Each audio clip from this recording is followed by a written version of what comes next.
तो नमस्कार साथियों, मैं हूं जितेंद्र कुशवाहा और आप देख रहे हैं छत्तीसगढ़ पोस्ट मैट्रिक स्कॉलरशिप 2023-24 के बारे में। तो आज का वीडियो जो है कि बहुत ही महत्वपूर्ण होने वाला है। हम जो है कि बहुत ही बिंदुओं पर चर्चा करने वाले हैं और ये भी जानने का प्रयत्न करेंगे कि कैसे स्टेटस चेक करना है, उसके बारे में जानकारी प्राप्त करेंगे और ये भी जानेंगे कि जाने कब आएगा स्कॉलरशिप का पैसा, जो है कि इस बार कौन से महीने में स्कॉलरशिप का पैसा आएगा, इसके बारे में जानकारी प्राप्त करेंगे। और जो है कि किन-किन लोगों को इस बार स्कॉलरशिप का पैसा नहीं मिलेगा, बहुत सारे लोगों के मन में बहुत सारे प्रश्न हैं, उसके भी उत्तर देने का प्रयत्न करेंगे। तो हमारे चैनल में नए मेहमान हैं तो हमारे चैनल को सब्सक्राइब कर दीजिएगा, बेल आइकन को प्रेस कर दीजिएगा, क्योंकि छत्तीसगढ़ शासन की जितनी भी योजनाएँ हैं और जितनी भी अपडेट हैं सबसे पहले आप तक को मिलती थी, मिलती रहेगी। तो देखिए हम लोग जो है कि आज चर्चा करने वाले हैं स्कॉलरशिप के बारे में। तो सबसे पहले आपको गूगल में क्या कर सर्च करना है, सीजी स्कॉलरशिप या सीजी पोस्ट मैट्रिक स्कॉलरशिप। जैसे सर्च करेंगे इस प्रकार का इंटरफेस दिखाई देगा। इसके बाद क्या करना है, आप लोगों को देख सकते हैं कि बहुत सारे आप लोगों के लिए नोटिफ़िकेशन आया है।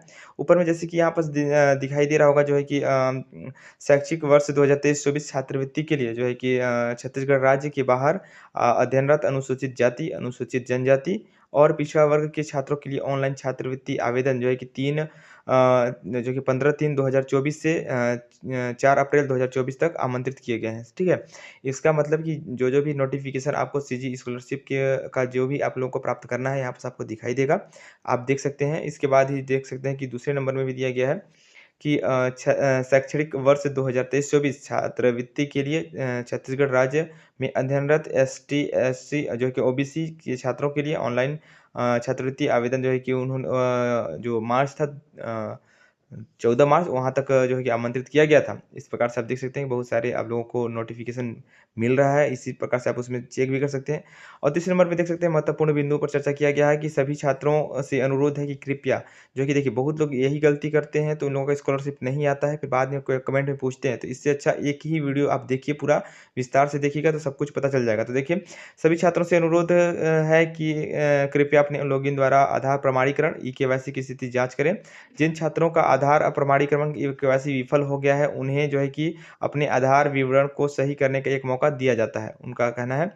इसी के साथ ही उसमें ये भी दिया गया है कि छात्र को सक्रिय बैंक खाता नंबर प्रदान करना होगा। देखिए सबसे महत्वपूर्ण बात यही है कि जितने भी लोग हैं वो स्कॉलरशिप भरते हैं, वो उनका आधार जो है कि आधार सीडिंग नहीं होता है बैंक अकाउंट से, जिससे कि उनका पैसा नहीं आता है। बहुत लोगों का ऐसा पिछली बार भी प्रॉब्लम हुआ था जिन्होंने कमेंट किया था। ठीक है? तो आप लोग एक बार ध्यान से देखिए कि छात्रों को सक्रिय बैंक खाता नंबर प्रदान करना होगा।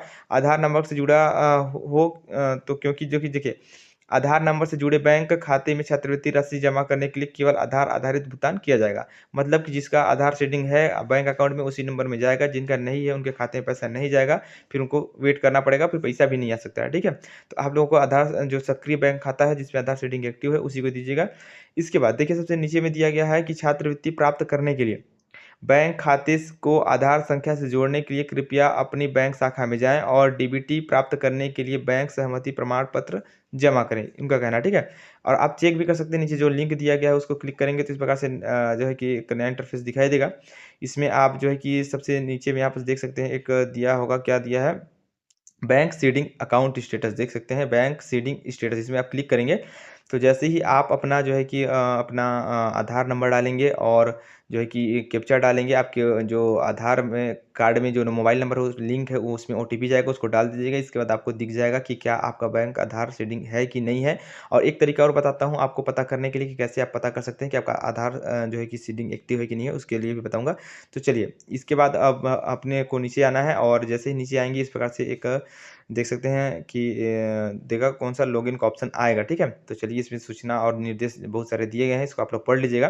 तो चलिए हम लॉगिन करके देखते हैं, तो चलिए देखते हैं दूसरे नंबर में जो लॉगिन दिखाई दे रहा है उसमें हम लोग लॉगिन करते हैं और इसके बाद देखते हैं कौन-सा इंटरफ़ेस दिखाई देता है। तो देखिए लॉगिन करेंगे तो इस प्रकार का इंटरफ़ेस दिखाई देगा। यदि आपके पास यूज़र आईडी और पासवर्ड है तो आप उसमें डाल दीजिएगा। यूज़र आईडी और पासवर्ड डालने के बाद कैप्चा को फ़िल अप कर दीजिएगा। लेकिन अगर आपके पास यूज़र आईडी और पासवर्ड नहीं है तो मैं आपको डिस्क्रिप्शन में दे दूँगा एक लिंक, उस वीडियो को देख लीजिएगा। आप कैसे फॉरवर्ड कर सकते हैं। आपको आप अपना आपका आधार जो है कि आधार कार्ड बस लगेगा, फिर आपका जो यूज़र आईडी है, पासवर्ड है वो रिकवर हो जाएगा।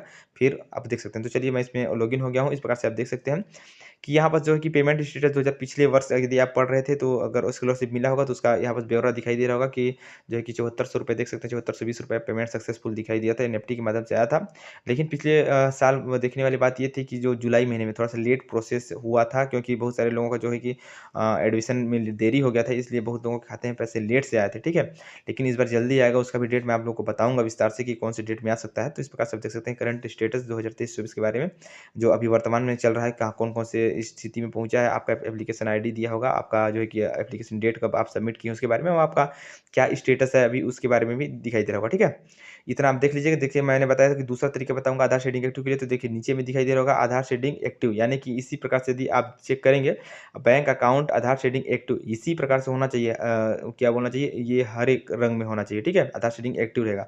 अगर इनएक्टिव रहेगा तो रेड में क्रॉस करके रहेगा कि आपका आधार शेडिंग एक्टिव नहीं है, तो बैंक में आपको जाना पड़ेगा, एक्टिव कराना पड़ेगा आधार शेडिंग को।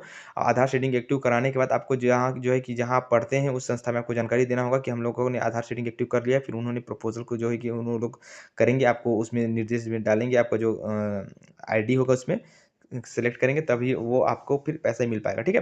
तो देखिए अब आगे चलते हैं, तो देखिए सबसे नीचे में आपको मैं मोटा-मोटा दिखा दूँ, पिछली वीडियो में आप लोग ये जानकारी दिया था।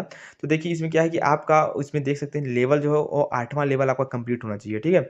8वाँ लेवल जैसे कि मेरा देख सकते हैं कि 22/3/2024 को मेरा 8वाँ लेवल कंप्लीट हो गया है ना? इसी प्रकार से आपका 8वाँ लेवल मैं आपको दिखा दे रहा हूँ, ये कंप्लीट होना चाहिए। अगर 8वाँ लेवल कंप्लीट होगा तभी आपके पैसे आने के लिए तैयार है, समझ जाइए कि कोई प्रॉब्लम नहीं होगा, ठीक है? तो आपको जो है कि 8वाँ लेवल कंप्लीट होना चाहिए और नीचे में देख सकते हैं जो आधार ई-केवाईसी स्टेटस है वो भी सक्सेसफुल होना चाहिए, ठीक है? इतना आपको होना चाहिए तभी आपके खाते में पैसे आएगा।